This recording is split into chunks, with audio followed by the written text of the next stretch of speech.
International DJ Jamalot.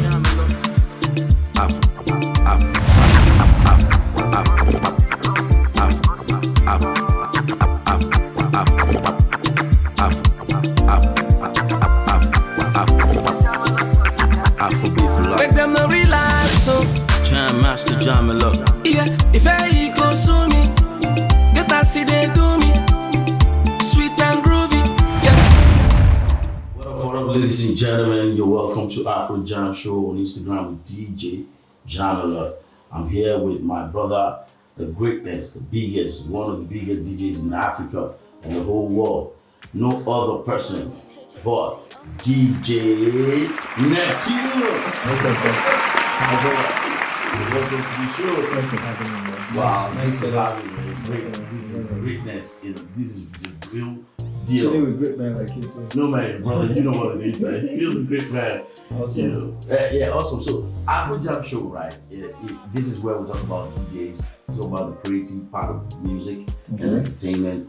This is where we talk about the people that are not seen, the behind the scene people, obviously, DJs and producers and all of that. What are they doing in the industry?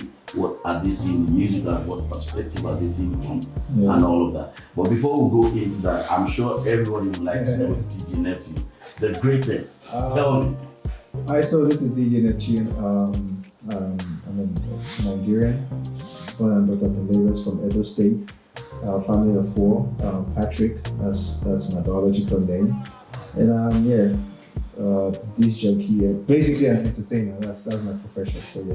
Absolutely, basically an entertainer.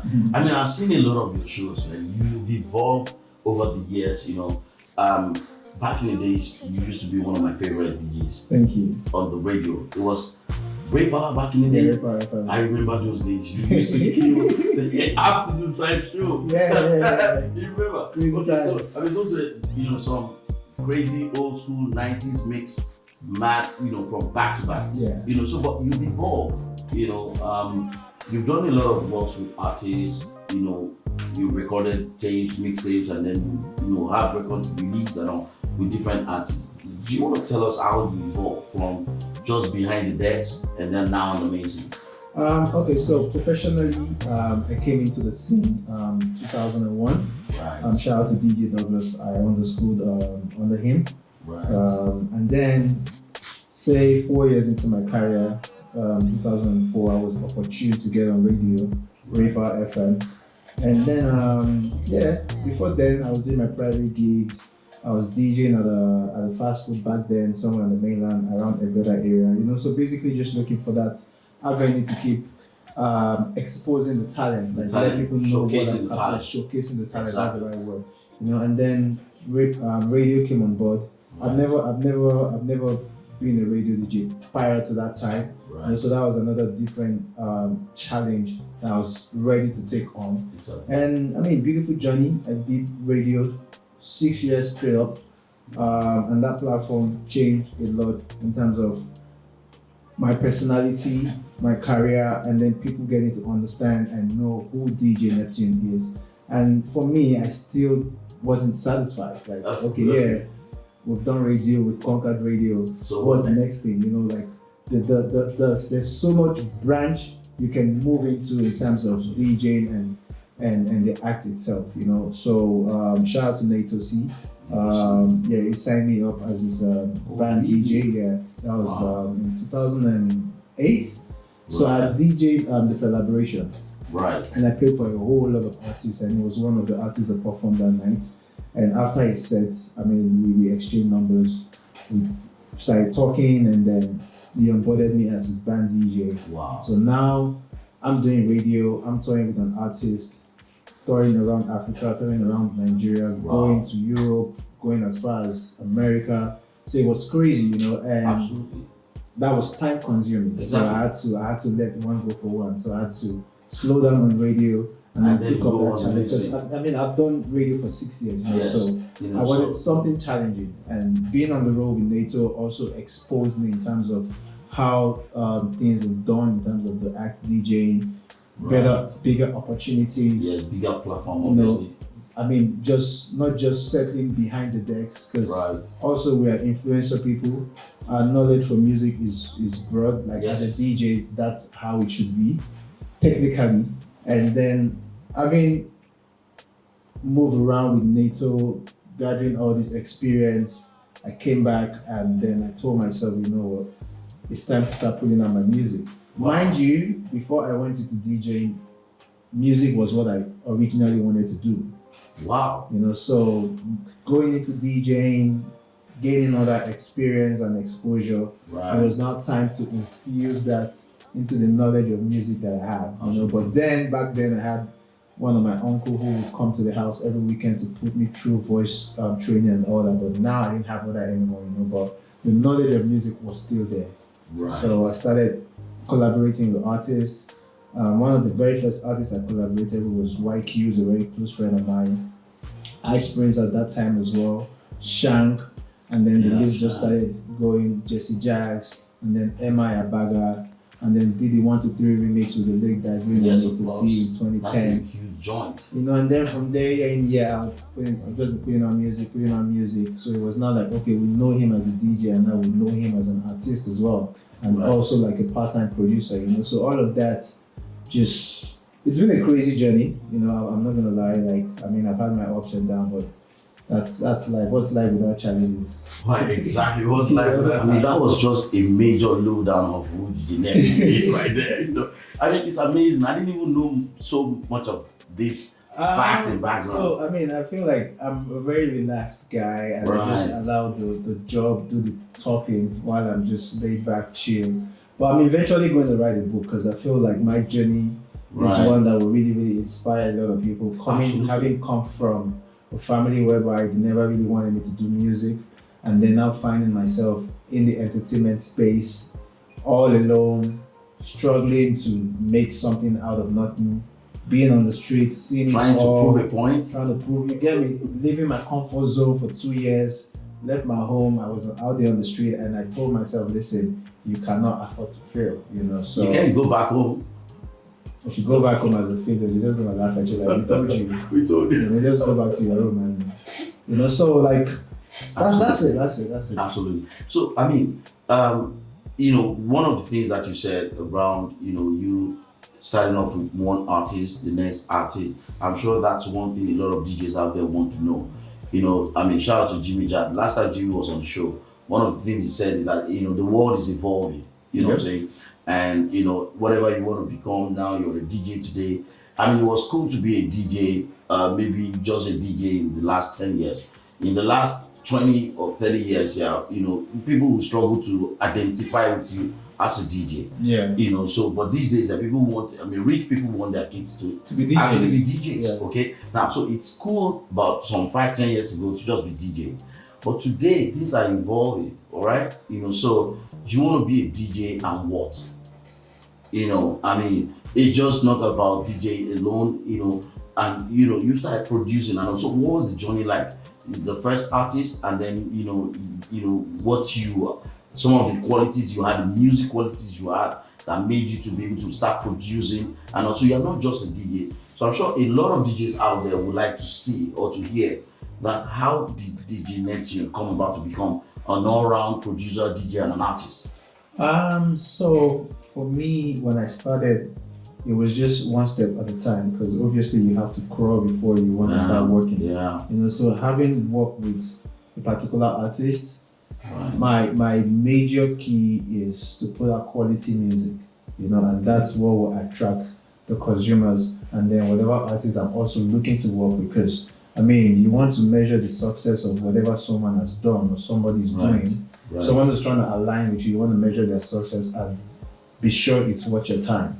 You know, so I made sure like whatever I do or whatever I put out there was top notch, and Right. then it makes the conversation easy. And then now it's business. You hear me? Because I mean, aside from business, as DJs, I would say it is like, unless you don't know what you're doing, the primary objective for you as a DJ is your music knowledge is broad. True. So you're thinking And mind you, we play with a lot of music every day of our life. So while that music is playing, there's this other part of you that's thinking like, oh, what if they had made this with this? It would have sounded differently, you know. The artist or producer might not be thinking or looking towards that direction. And I'll give you an instance. 2010, when we did the remix for 123 with Nato C, MI, and the late Dagre, shortly after that, like a month after that, Dagre passed away. You know, so imagine if there was no, our guy is watching over us. I know he's happy, like everyone is doing well. You know, continue to rest well, bro. Yeah. So imagine if I didn't think about having these three heavyweight artists back then on the track. There probably won't have been a record with MI, Nato C. There won't be that record, absolutely. So that was made possible by a DJ. You know, so that's also another added value in the industry, because when you go back to the archive and be like, oh, these guys were the heavyweight rappers then, you know, and they came together to do a record. So I mean, I tell people every day, like, don't look down on the DJ. Like, we're key players. I mean, yeah, technology has evolved, a lot of things have come to play now, but you still can't deny the fact that DJs play a key role in the success of whatever sound it is, be it Afro, be it house, EDM, dancehall, reggae, soukous. A DJ is somewhere pushing the narrative behind. That's it. I mean, it's something really striking right there. You know, when a DJ is on the set, he's got his headphone, everybody is having fun. The guy is the one that's listening to two music at the same time. Yep. Every other person in the club or in the party or the concert were just listening to one vibe, but the DJ has two music in his head. So I can imagine that the DJ is actually the guy who can, you know, fuse music, like you said. That's the powerhouse. That's the powerhouse. So when you see a DJ, don't just. I mean, now it's beautiful, because back in the days, I mean, say this is a party room.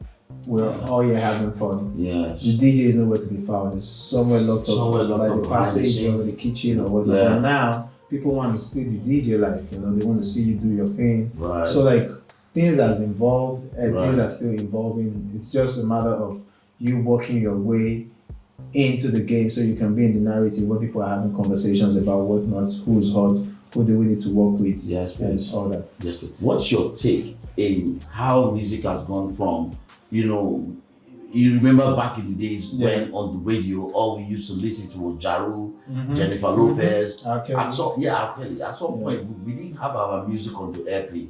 But today it's a good time to be alive. Look at Burna Boy Whiskey doing so big, you know, across the globe, right? What from where you sit, how can you relate with the way the music has moved? Did we see it like this back in the days? Our music has really moved, like, and it's still moving, because I tell people, like, whatever it is we think was same now in terms of this genre Afrobeat, it's just the beginning. I mean, I was privileged back then when I started my career. It was less Nigerian songs and more international records. And then I'm talking about this where we have to go buy vinyl for over 1,000 naira, and it's just a song or max maybe two songs. And then it was chaotic for the DJs, because you have to buy tons of records to match up, to meet up your playtime sets. And then our sound started coming in. We didn't have them available on vinyl. You had them on CDs. We had them on CDs, you know, and then the first set of CD players we had was just CDs, those DVD players with I'm sure you're familiar with that pitch. Like, I look at DJs these days like, yo, you guys are having a good time. You guys are not working. You're not working for that money. Because there's no queue. Exactly. Now God catch you that you don't get that beat. And that song is almost out. Man, like, well, I mean, shout out to technology, shout out to the sound, all of that came in, and then we started having like CDJs. And then the job became a lot more easier. And, you know, then we could burn out records on a CD plate, have like 15, 20 songs, and then we're still moving with CD bags. And after a while, that whole phase went away, and then it was now cool to move around with your laptop.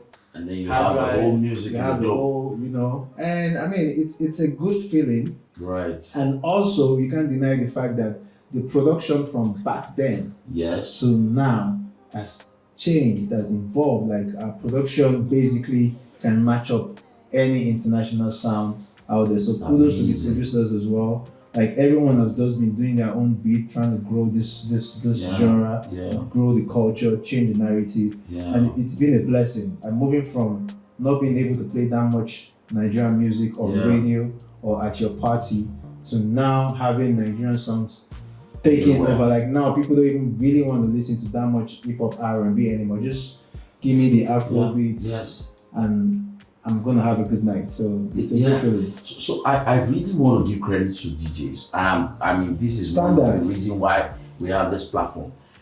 DJs, literally Nigerian DJs, right, played out Nigerian songs.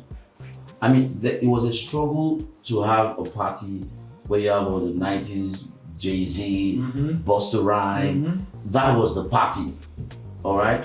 You know, but Nigerian DJs sort of picked up CDs from Shakomo, Remedies, and picked up the CDs and then find a way to mix it in between and go, because it's our song, our guys will accept it at parties, you know, but more importantly on the radio.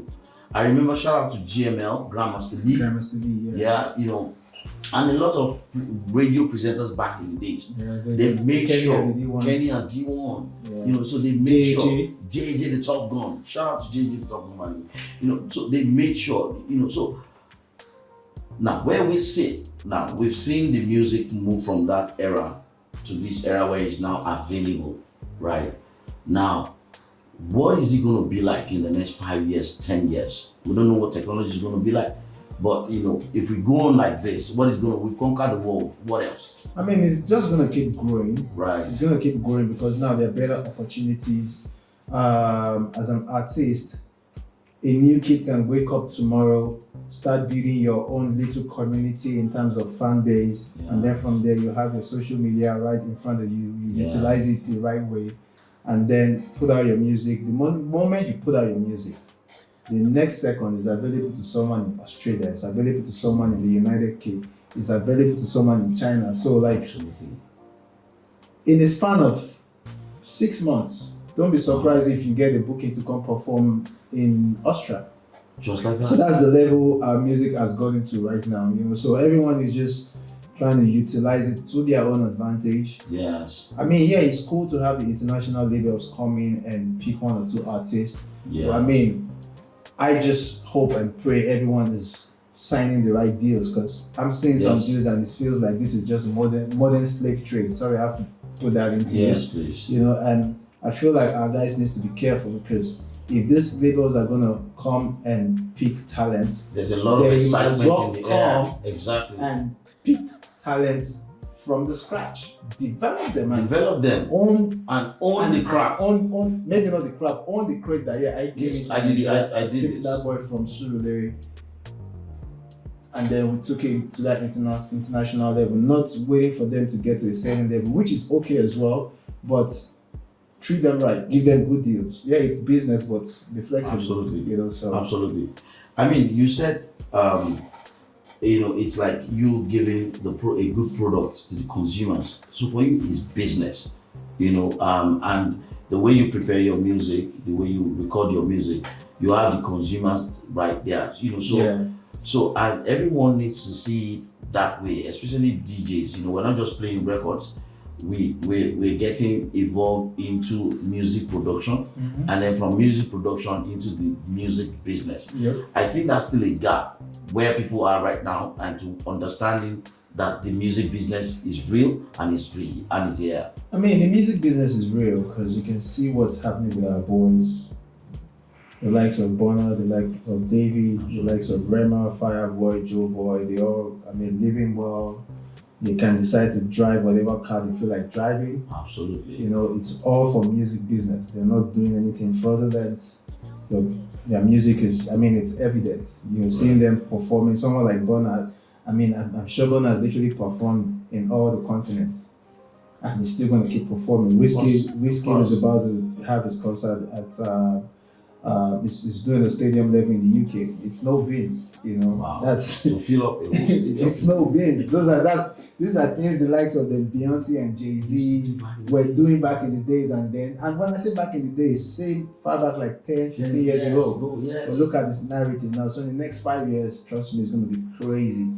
I mean, I just hope our government will look into this sector and for once give the right support that we need. Because I mean, the other day Whiskey tweeted, "Oh, after my tour, I want to go on tour with Davido."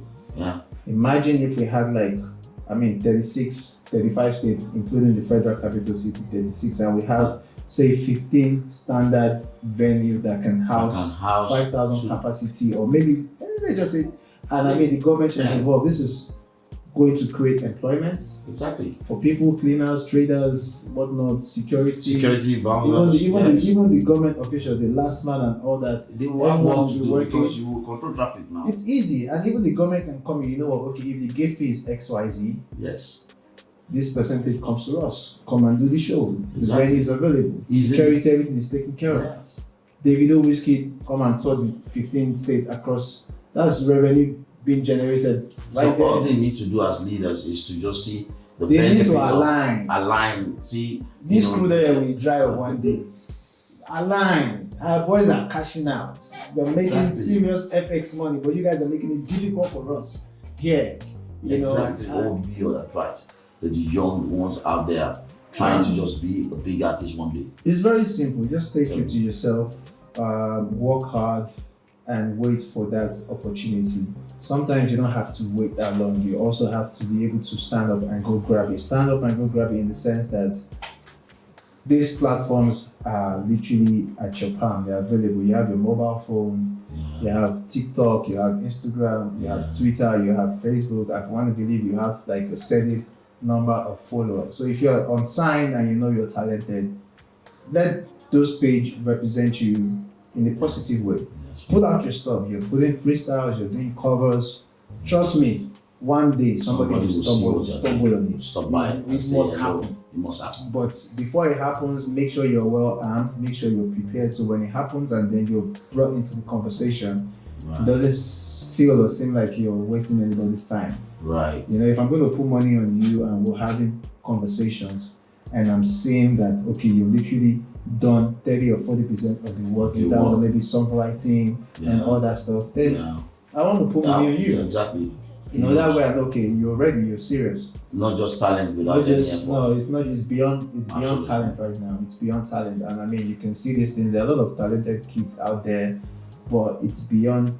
Music business is a proper business. It's not just I am the best vocalist. Yes, you can be the best vocalist, but are you marketable? Wow. You can be the best vocalist and not look really appealing. That's where your marketing team would come in and be like, okay, you know, maybe we need to make your hair look like this, or maybe you need to look buff. Exactly. Let them do something that, you know, because it's not from their parents. People listen to tons of music. So when I'm not listening to your music, what connects me what's to your personality, attraction? you know? Exactly. So I mean, it works for some, it doesn't work for some, but it is. Just find a way to put yourself out there. Exactly. Thank you so much, DJ. Yeah. How much of that mentorship is available in the music entertainment industry today, such that, you know, I know Davido, shout out to Davido, has done a lot of, you know, gathering some of this talent, you know, and they are not random people, but people in his life, and he has moved from point A to point B. But how many of such is available in the industry, and how do we see it impacted positively in the next 5-10 years? If I get your question right, we're centering that, or rather, we're talking about the DJ space in terms of mentorship. Yes, please. I mean, it's quite different from our days, or let me use myself, when I started to where we are now. Like, I feel, shout out to technology. These things are available. I remember when I was going to learn how to DJ, I didn't have access to all of this. You know, but what I did to myself was equip myself with a lot of music, like learning a lot of music, listening to a lot of radio shows, DJ FX2 back then on Raper, Snoop the Damager, DJ Tommy, like a whole lot of them, UOD, you know, so DJ Wagsy, yeah, shout out to DJ Wagsy as well. You know, so I equipped myself with that, and then when I got the opportunity to meet DJ Douglas, I already had an idea of, okay, this music can blend with this can work with this will not work with this. You know, but now, like, I feel the young cats, they're so eager and quick to want to just jump behind the decks and start mixing and not even think of, okay, maybe I might need to not necessarily understudy someone, but just have like a mentor, a mentee that can come and like, you know what, you can get all of this, but these are some of the old tricks that would still work. You know, but shout out to a few DJs that has DJ Academy. I mean, they're doing pretty well. I also have like few DJs under my belt as well. And I mean, basically just contributing where I can. You know, but I get a lot of messages like, "Yo, we want to understudy you. How do we go about it?" and all that stuff. So I'm putting something together, not an academy, but more like a workshop. Because I tell people these days, like, with how technology has evolved, it's very easy. It looks easy, it sounds easy, but if you know the basics and then you keep practicing, you'll get better. So don't try to be like Neptune, or you can pick something from Neptune, pick from Humility, pick from Jimmy Jav, and then now involve yourself to being your own brand. Absolutely. You know, look for that one thing that when you're DJing somewhere, they don't need anybody to tell them it's DJ this. They already know. You already know. You know, so I mean, that's but we just have to keep pushing, to be honest. Exactly. And I mean, it's just a short time we've spent here. I'm sure we'll be glad to have you again on the show anytime. Definitely. All right, you know, but on the parting words, right? What would you like to see? Right, you know, given that you're giving so much into, you know, the music business, the music as a craft, your DJing as a craft, and like I said, I follow you. I've seen you jump on stage, literally just leading the show with, you know, a couple of other artists that you've done records with, and I'm excited. Like, I mean, yo, this is a DJ, you know. So, what would you like to see? When maybe you're just laid back and seeing young DJs doing, you know, what you've done, what will make you excited? What's the future that you would like to see? I mean, I would love to see DJs that are really, really dedicated. Exactly. Yeah, you're not just going into the craft because of the razzmatazz, the paparazzi, the hype. No, go into it because you want to go into it. It's the passion that will drive you and make you still want to do it. Because I've heard names coming to the industry, and after a couple of years, you ask yourself questions like, what happened? What went wrong? I mean, I understand, like, as human beings, we have different little demons chasing us, but then again, if the passion, basically, your passion overrides everything. Absolutely. You can be down, but because you have that passion, you still want to go to work the next morning. Exactly. Even without any penny in your pocket. You just want to be able to go back. I want to see more of the passion and not just going into it because, I feel like, ladies are always fucking around them, or it's an easy way to get to travel all around, or just be celebrated. No, like, go into it because you want to go into it. With a mindset. How are you trying to mix 90 BPM with 128? Like, are you an oracle? Like, it's a journey. Or you're either breaking it, if you're the type of DJs that you're good with the microphone, interact with your people, you know, and don't be scared to break new music. You know, I feel there's that part as well. You know, and just be you. Absolutely. I mean, it's been wonderful having you right here, Afro Jam, you know, studio with DJ, the greatness, DJ. The greatest of them, DJ Neptune right here, ladies and gentlemen. I mean, we're so excited, you know, and we're here at the spot where we're going to, you know, unveil something that we call, you know, sharing with all of you the DJs that have really done very well. Of course, you have DJ Neptune, you have DJ Snoop the Damager, of course, Femi Model from the UK was here, DJ Jimmy Jad, and of course, yours truly, DJ Humility. And now today we have DJ Neptune. The greatness, the greatness of them all. So please do me a favor and hand me over that little thing that we would like you to do with. Yeah. So representing the whole Afrobeat culture, the Afro Jam House, DJ Neptune, all the Nigerian DJs, all the African DJs, everybody standing up right now to present this little token, my brother, I love the energy and I'm sure we'll vibe more. So this is a little token. You might want to open it right here and let us even see what's in it. I think it's really nice.